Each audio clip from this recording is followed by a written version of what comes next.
Hola jóvenes, muy buenos días, soy su profesora Mayra y el día de hoy hablaremos del tema las soluciones y el cálculo de su concentración. Por lo tanto, comenzamos diciendo que una solución en un sistema está formada por una o más sustancias que se encuentran mezcladas de forma homogénea o que se encuentran disueltas en otras sustancias. Una solución va a estar formada de dos partes. Un soluto, que es el componente que se disuelve, o también le llaman el componente menos abundante en una solución, y el solvente, que también le llaman disolvente, que es el agente que se disuelve, o también es el componente más abundante que se encuentra en la solución.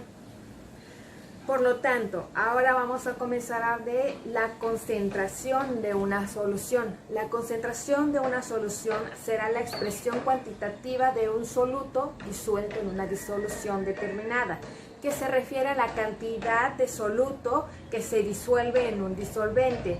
Normalmente pensamos en un soluto como un sólido que se añade a un disolvente. Por ejemplo, cuando agregamos azúcar en agua, entonces el azúcar es el soluto y el agua es el disolvente.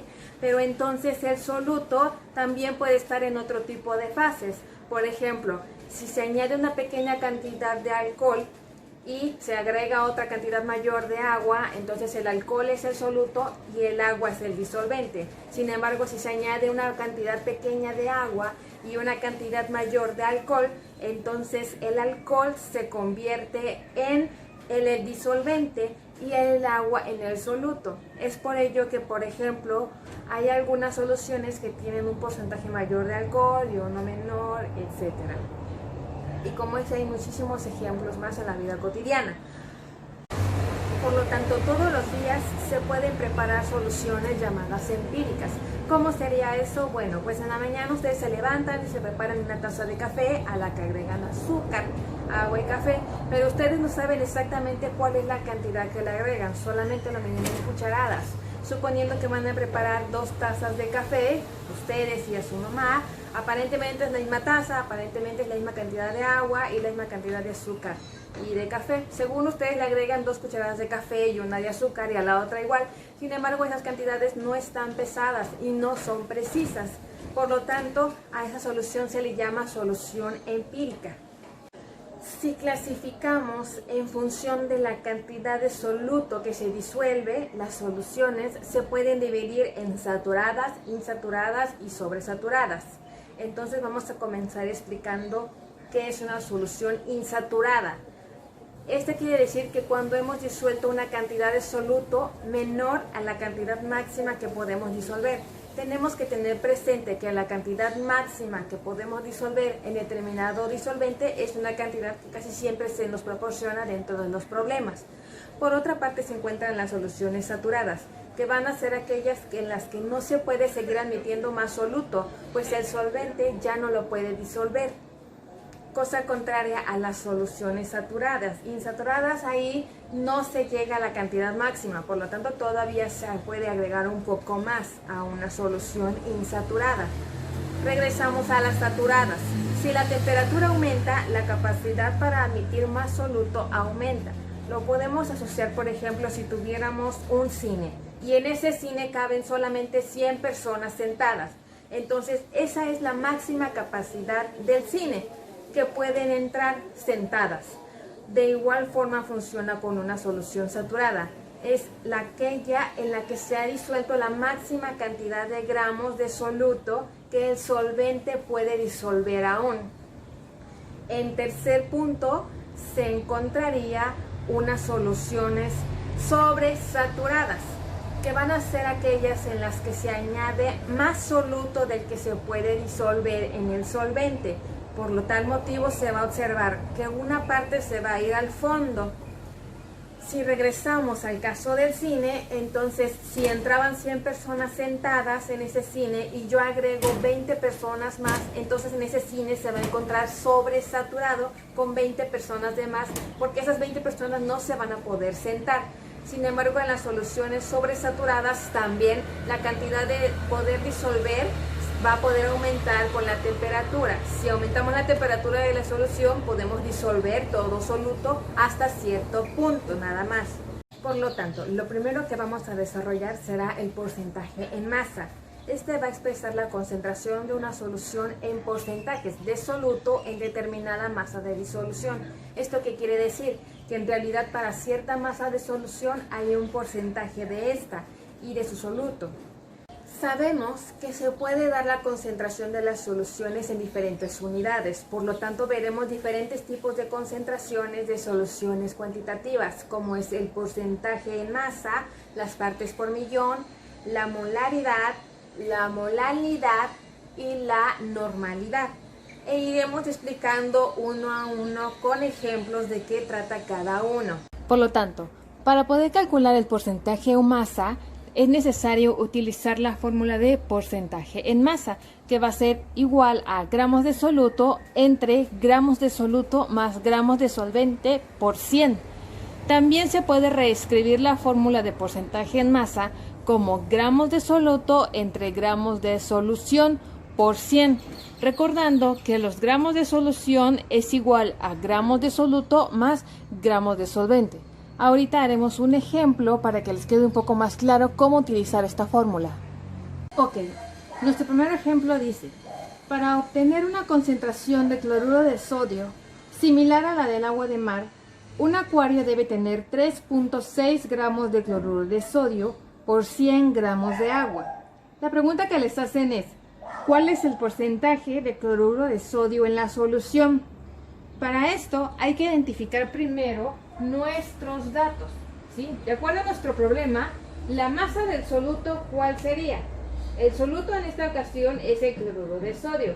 Por lo tanto, la masa del soluto son 3.6 gramos de cloruro de sodio. ¿Qué sigue? ¿Cuál es la masa del disolvente? Para este caso, la masa del disolvente sería el agua. ¿Cuántos gramos de agua tenemos?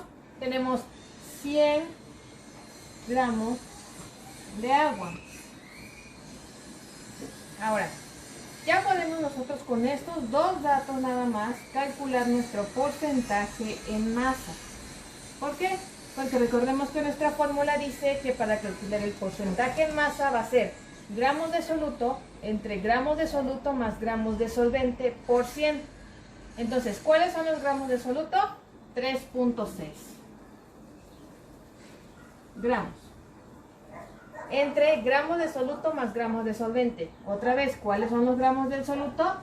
3.6 más los gramos del solvente. Recordemos que al solvente también le llaman disolvente, entonces son más 100 gramos de agua.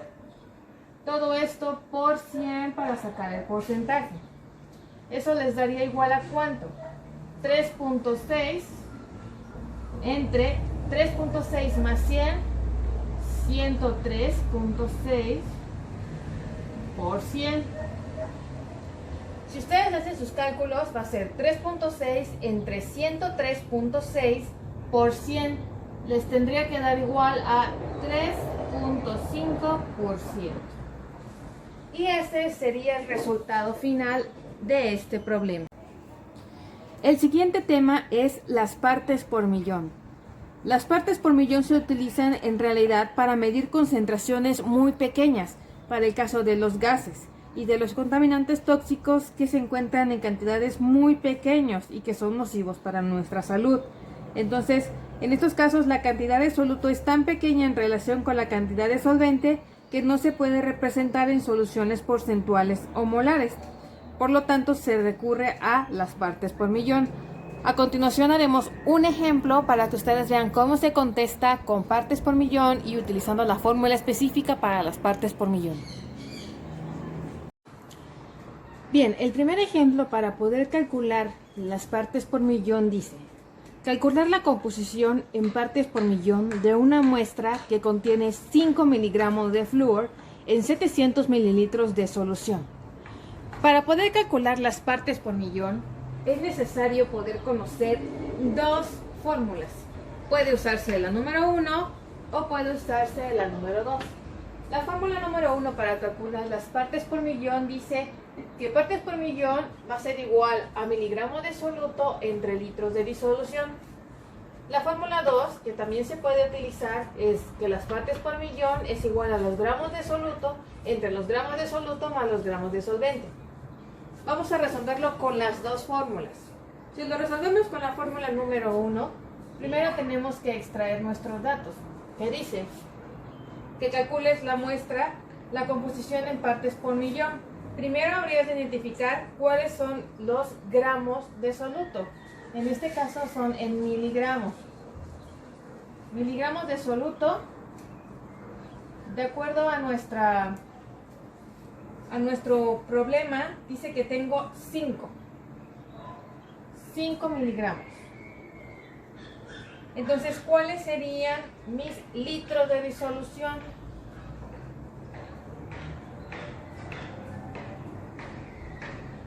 Bueno, pues de acuerdo a mi problema dice que tengo 700, pero tengo 700 mililitros. Yo no puedo utilizar directamente 700 mililitros en litros. Para eso tengo que convertir 700 mililitros a litros. ¿Cómo sé cuántos litros son 700 mililitros? Pues bueno, yo sé que un litro tiene 1000 mililitros.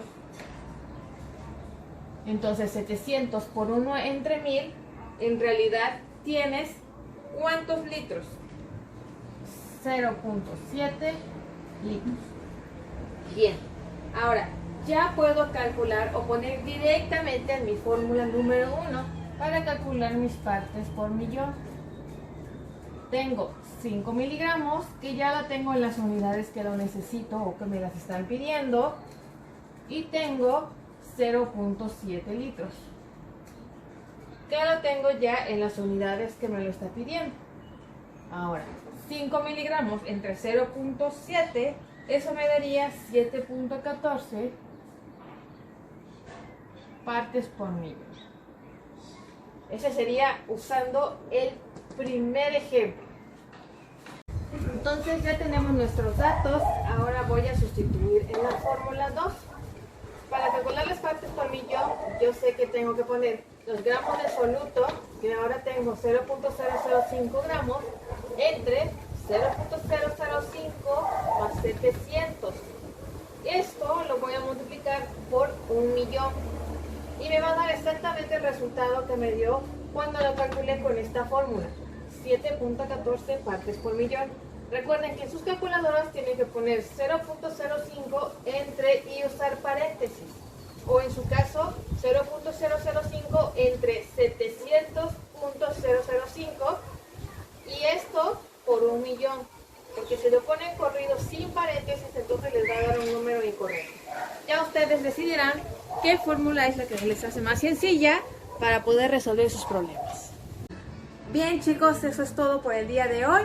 Yo espero lo hayan entendido. Si tienen algunas dudas, háganmela saber a través de la plataforma. Disculpen el ruido externo que hay, tanto del coche, mis vecinos y su música, mi perro ladrando. Entiendan que soy nueva en esto de los videos, pero bueno, trato de hacerlo lo más simple y sencillo posible para que ustedes puedan entenderlo. Por favor chicos, solamente me queda decirles que no salgan de sus casas, lávense las manos continuamente con agua y jabón. Por favor, no salgan de sus